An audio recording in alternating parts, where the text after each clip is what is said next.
Dot কমে সবাইকে স্বাগতম। আমি একটা কোর্স পাঠাগারে আপ করছি। সেটা হচ্ছে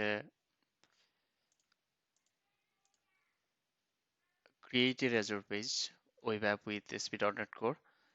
এই লেকচারে আমি এই লেকচারটা ইন্ট্রো লেকচার। সো আমি একটা ওয়েব অ্যাপ ক্রিয়েট করব। সো আমার এটার জন্য যেটা দরকার সেটা হচ্ছে ভিজুয়াল স্টুডিও টুলস দরকার। আপনি ভিজুয়াল স্টুডিও .microsoft.com এ গিয়ে এখানে ডাউনলোড অপশনে গিয়ে কমিউনিটি 2019টা ইনস্টল করে নিতে পারেন। ইনস্টল করাটা খুবই ইজি, আপনি স্টেপ বাই স্টেপ ফলো করলেই চলবে। সো আমার অলরেডি ভিজুয়াল স্টুডিও ইনস্টল করা আছে, আমি জাস্ট এটাকে ওপেন করব।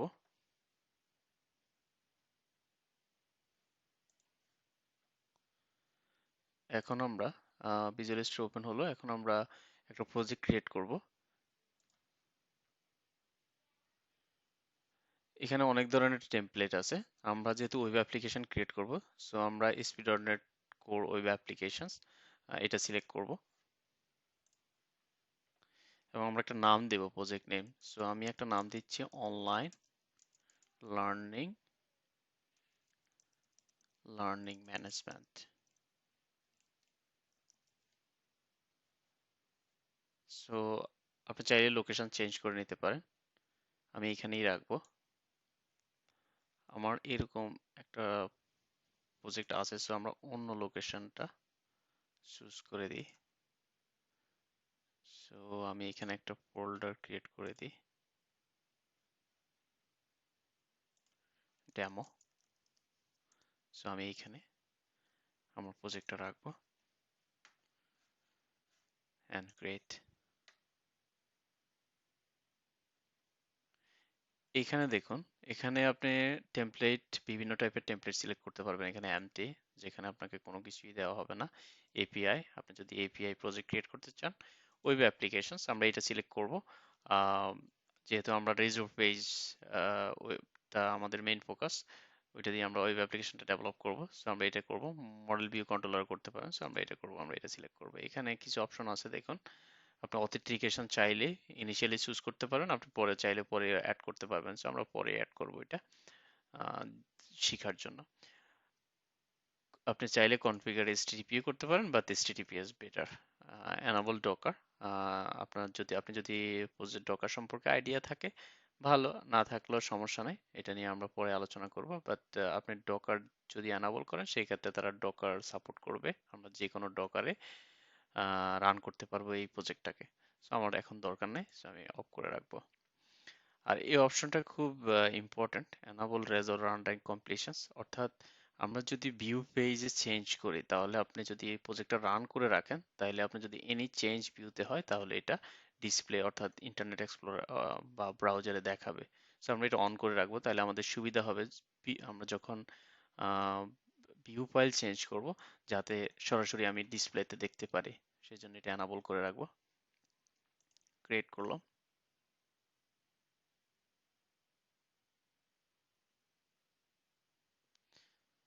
আমাদের প্রজেক্ট অলমোস্ট ডান।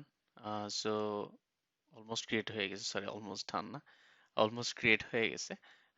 সো এখন যেটা হচ্ছে যে, এখানে দেখুন একটা স্ট্রাকচারটা দেখুন, এখানে ডিপেন্ডেন্সি, ইট মিনস আপনি হচ্ছে যে এখানে যত ধরনের এক্সটার্নাল লাইব্রেরি আপনি অনলাইন থেকে দেখাবেন, সেটা নুগেট প্যাকেজ ম্যানেজারের মাধ্যমে যেটাই ইনস্টল করবেন সেটা এখানে আসবে।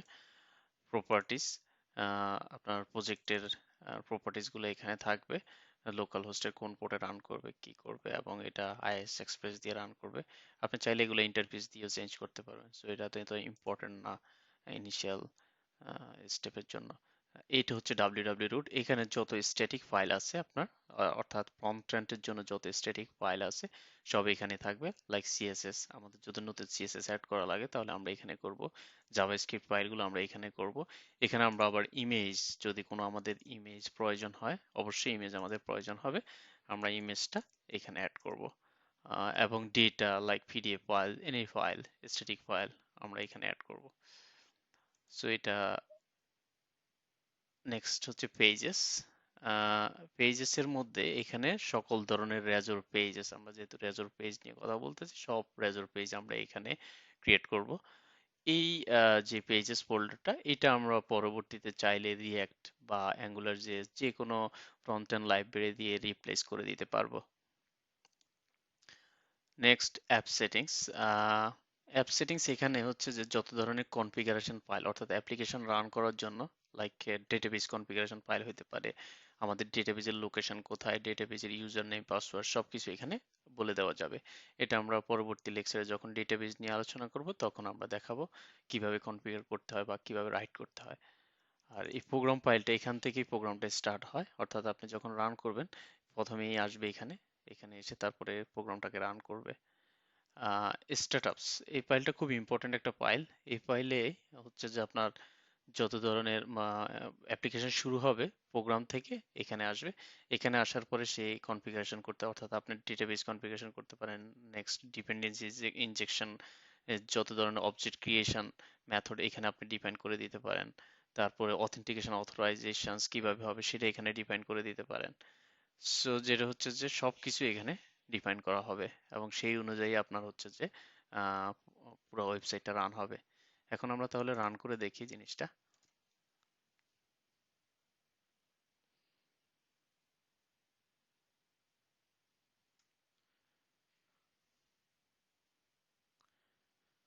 আমাদের পেজটা রান হয়ে গেল।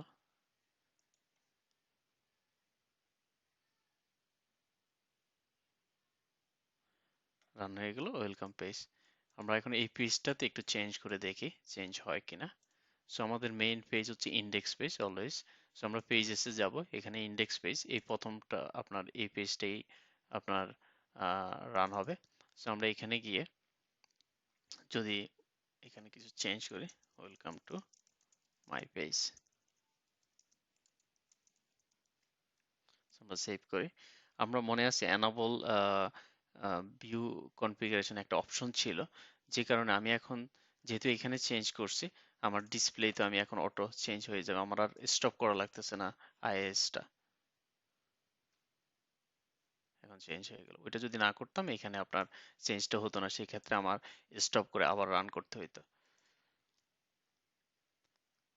সো আজকে এই পর্যন্তই। নেক্সট স্টেপ, নেক্সট লেকচার যেটা হবে সেটা হচ্ছে যে আমরা একটা HTML টেমপ্লেট, আমাদের এখন যে একটা ডিফল্ট লুক আছে, আমরা চাচ্ছি একটু ডিজাইন ওয়াইজ ভালো, ইউজার ফ্রেন্ডলি একটা লার্নিং ম্যানেজমেন্টের থিম দেব। সো এর জন্য আমি একটা অলরেডি থিম ডাউনলোড করে রাখছি। সেটা আমরা নেক্সট স্টেপে কিভাবে আপনি থিমটা আপনার, অর্থাৎ শেয়ার্ড, আমাদের এখানে একটা শেয়ার্ড লেআউট আছে।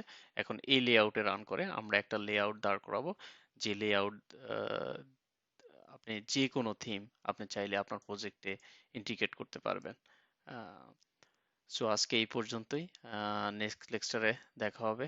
ভালো থাকবেন সবাই।